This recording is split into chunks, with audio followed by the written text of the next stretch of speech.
اخوان واخوات، السلام عليكم ورحمه الله تعالى وبركاته. كما كنعرفوا بان الافتتاح ديال كاس افريقيا اليوم، دونك هذا الفيديو هذا غادي يكون مختلف على باقي الفيديوهات اللي ديجا كنديرو في القناه ديالنا. قبل ما نبداو الدراري عارفين ديك لايك وديك كومونتير. اليوم في الفيديو هذا غادي نطرقوا الفكر التكتيكي ديال المنتخب الوطني المغربي وكيفاش انه ممكن انه يجاري الماتشات في كاس الافريقيه بالكوت ديفوار. لذلك كما كنعرفوا بان المنتخب الوطني المغربي واحد المنتخب اللي كيلعب بواحد الخطه كلاسيكيه، ولكن واش وليد الركراكي عاد يعرف كيفاش انه يجاري ولا يغير من هاد الخطه التكتيكيه ديالو على حساب كل ماتش. كما كنعرفوا بان الخطه ديالنا ولا التشكيله الرسميه اللي كتدخل في كل مباراه واللي يقدر انه يحافظ عليها الكوتش وليد، اللي هي التشكيله التاليه من كاس العالم: 12 لاعب، اللهم بارك. بونو عندنا في حراسه المرمى، هنا كاين اكرد، سايس. باش نحطو كنلعبو بالخطه ديال 4-3-3 باش نكونوا واضحين. حكيمي، عطية الله، هنا امرابط. هذه هي التشكيله الرسميه وفي الغالب بواحد النسبه ديال 95% اللي غادي تكون في كاع الماتشات، ولا نقول لكم علاش. امرابط هنايا املاح، وهنا بزاف الناس غادي ينتقدوا املاح، ونقول لكم علاش غادي يكون املاح. وناحي هنا كاين اشكال ديال بوفال، واش غادي يكون بوفال ولا غادي يكون عدلي؟ هنا تنقول انا بانه غادي يكون عدلي كايلي، نصيري وزياش. بوفال مازال ما حاضرش، لذلك المدرب غادي يعتمد على عدلي. غادي يشونجي له المكان ديالو لانه كيلعب هنا، وكان غادي تشونجي المكان ديالو لهنايا. ربما حتى الوفاه ديال الام ديالو الله يرحمه في هذا النهار هذا ويسع عليها، غادي يكون عنده دور يقدر يستعان بحارس، ولكن حارس كيلعب كيفضل انه يكون هنا في بلاصه أوناحي، ولكن مع كازوزو في مارسيليا دائما كان كيستعملوا هنايا. لذلك أوناحي التصريح الاخر ديالو قال لهم بان البوست اللي نقدر نعطي فيه اكثر هو التمرين. هذه هي الخطه كما كنشوفوا 4-3-3. السؤال المطروح: هاد التشكيله هذه واش تقدر تامن لك النتيجه وتقدر تربحك؟ وليد الركراكي كيثيق في التشكيله هذه. علاش؟ لانه هي اللي عطاتو داك الامان في كاس العالم، هي اللي جابت داك الانجاز. انا كنتفق. هنا املاح يقول لك بانه نقصلو الريتم ديالو. املاح واحد اللاعب اللي الامان على مستوى خط الوسط الميدان، اللاعب اللي ما تيبانش الدور ديالو. فين تيبان الدور ديالو؟ نهار ما تيكونش وكتشوف الفراغات في المسافه. هذا هو الدور ديال املاح. هنا هاد التشكيله هذه واش ممكن انك تمشي بها الماتش كامل؟ لا، هاد التشكيله هذه كتغير على حساب الجو ديال الماتش، على حساب المباراه كيفاش دايره، كيفاش كتغير. انا نقول لك كيفاش. دابا الا مشينا مثلا كيفاش كتغير. الا كان عندك واحد البلوك ديال شي فريق اخر اللي كيحاول انه كيدير واحد البلوك اللي هو متقدم. دونك انت شنو كدير؟ كتغير، كتجيب زياش هنا، زياش عدلي، نصيري. هنا بدلتي، ولات عندك 4-1-4-1. هنا كتقدر باش انك تستغل الخصوم ومن طورك نضيق المسافات في وسط الميدان، لان المعركه كامله كاينه في هذه المسافه الاخوان ديال كره القدم. كاين هنا الا ربحتي هذا الجزء هذا من الملعب انتصرتي في الماتش. باش نكونوا واضحين بالاخص في افريقيا. كيفاش نضربوا هذا البلوك المتقدم هذا اللي عندنا هنا ديال الدفاع اللي كيستغلوا؟ باش كيستغلوا الا كانوا هنا كيستغلوا. اولا كتكوني معرض انك للتسلل بزاف، كطيح فيه بزاف المصيده ديال التسلل. زيد عليها خاصك تولي واجد الحلول باش انك دير، وديك دقه في لافريك ما خدامه. شنو هو الحل؟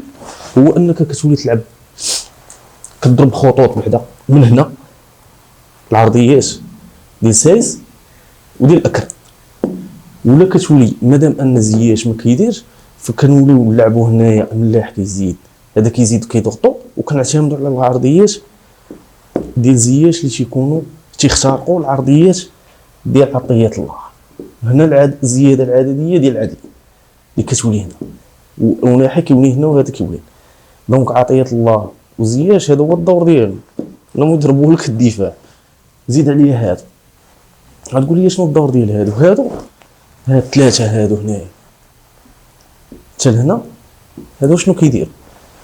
كيستغلوا هاد العرضيات الا جاو خاطئين هما كيوليو مرتدات على داك الخصم ديالك اللي داير لك واحد البلوك متقدم اللي كيخنقك من الاخر، وغادي توقعوا هذا الشيء. هادو هما الدور ديال هذا. اما لا شنو هو الدور ديالو؟ الدور ديالو هو انه يامن لك الماتش السهل الممتع اللي كيلعب. وناحي اختراقات، ولكن الاختراقات غير فعاله دائما عند اناحي. انا نقول لك علاش. دونك املاح وناحي مع عدل النصيري هما اللي كيعطيونا هاد الزياده العدديه اللي كنستغلوا بها هاد التشكيله هذه هي اللي تقدر انك تبقى مامن بها الخصم ديالك ما يربحكش وتقدر تربح بها. ولكن في حاله ما ربحتيش، في حاله طحتي مع ميسر مثلا ولا تونس ولا هادي ضربوا عليك واحد البيت ورجعوا لك شدوك اللور بما تستعان في الشوط الثاني، ويمكن انك تستعان في هاد اللاعبين. ما نقول لك عندنا هنا الصيباري ياك، وعندنا هنا حارث، وغادي تجيب هنا بوفال، وغادي تجيب هنا عدلي. عدلي ما غاديش يخرج. غادي نبداو نستغلو في السرعه ديال هاد الجوج والتوغلات ديالها على الصيباري وحارث. الصيباري وحارث من بين اللاعبين اللي عندهم نزعه هجوميه، غير هو غادي يولي عندنا مشكل اخر. شنو هو؟ ان هاد الجوج هادو ما عندهمش النزعه الدفاعيه اللي بحال اللي عند وناحي عند املاح اللي كتخلي الامرابط مرتاح في هذا المركز ديالو. انا ما هضرتش على امرابط لانه عارفين محرر راسو الاخوان. دونك الصيباري وحارث دائما عندهم ديك النزعه الهجوميه اللي تيقصدوا، واش فهمت؟ قادرين انهم يخترقوا لك الدفاعات بتمريرات دريبل مجموعه من الامور.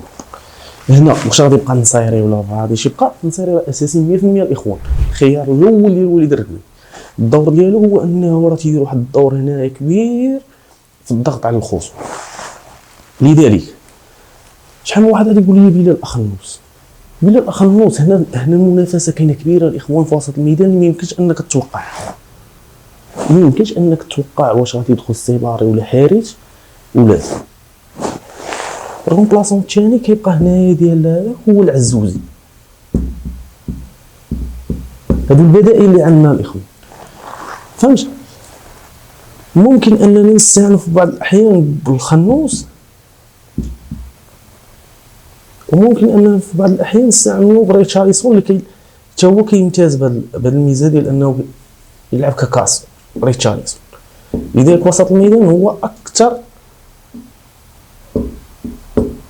مكان فيه التنافسي، خاص في الارتكاز. وهنا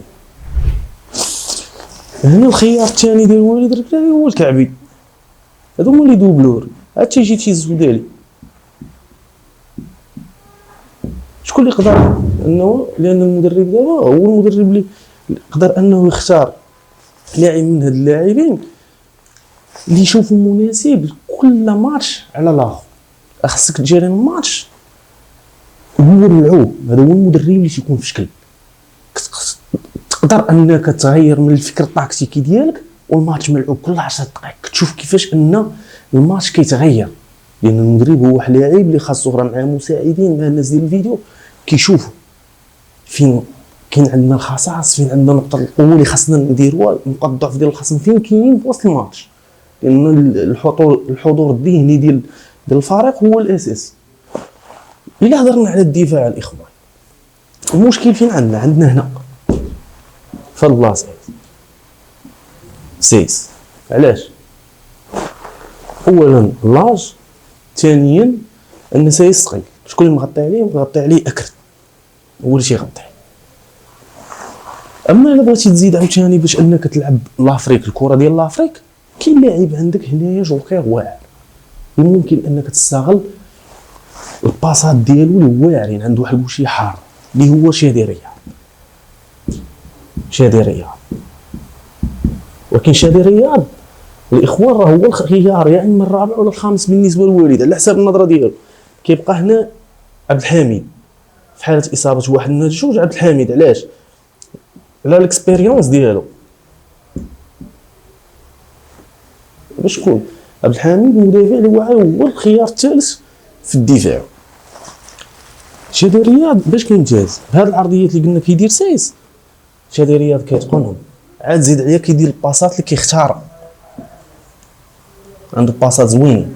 شكون واضحين تفرجوا في اللاعب وغادي تشوفوا علاش عيطلوا على جا المنتخب. هنا كيبان الدور ديالو.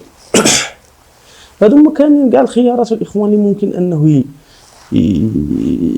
اللي عند والد الركراكي باش انه يلعب بهم. اولا كتلعب بالخطه الكلاسيكيه اللي هي 4-3-3، كتحول 4-1-4-1 على حساب الجو ديال الماتش كيفاش داير والبلوك ديال الخصم. لان كاين واحد البلوك عاوتاني واحد الفريق اللي كتضغط عليه تولي عندك انت بلوك متقدم كديرو انت، المدافعين كيزيدوا لهاد الزاويه هذه، وكتمشي نتايا كتولي ضاغط لاعب على الخصم اللي عنده بلوك متاخر وبدون نتيجه. عاوتاني شنو كتستغل الركنيات وكتستغل عاوتاني ديال عطيه الله في الراس ديال النصيري. عاد زيد عليه هذه الزياش وعدلي التوغلات ديالهم وديال بوفا. هنا شنو تيبقى عندك حل اخر اللي خاصك تستعمل عاوتاني هو التسديد ديال الاملاح والسيباري وحارس. هنايا في هاد لي سباس هنا فين كاين المشكل هو في البلوك المتاخره الاخوان. اما البلوك المتقدم عنده الحلول. ممكن تلعب ظهر المخشي وظهر المدافعين، ممكن انك تستغل الاخطاء، ممكن انك ما تطيحش في التسلل. دونك عندك حلول. هنا فين كاين المشكل كنا طحنا فيه في 2017 ضد البنين، باقي تنعقل عليها مع هيرفير ونار ودرنا البنين البيلانتيات صدقنا ما مأهلينش. لذلك الاخوان الفيديو هذا راه مختلف شويه على الفيديوهات الاخرين. كنتمنوا ان الافكار ديالنا تكون وصلات، وبالتوفيق لجميع المنتخبات وبالتوفيق للمنتخب الوطني المغربي. والسلام عليكم ورحمه الله تعالى وبركاته. ما تنساوش ديك لايك، ابوني، السلام.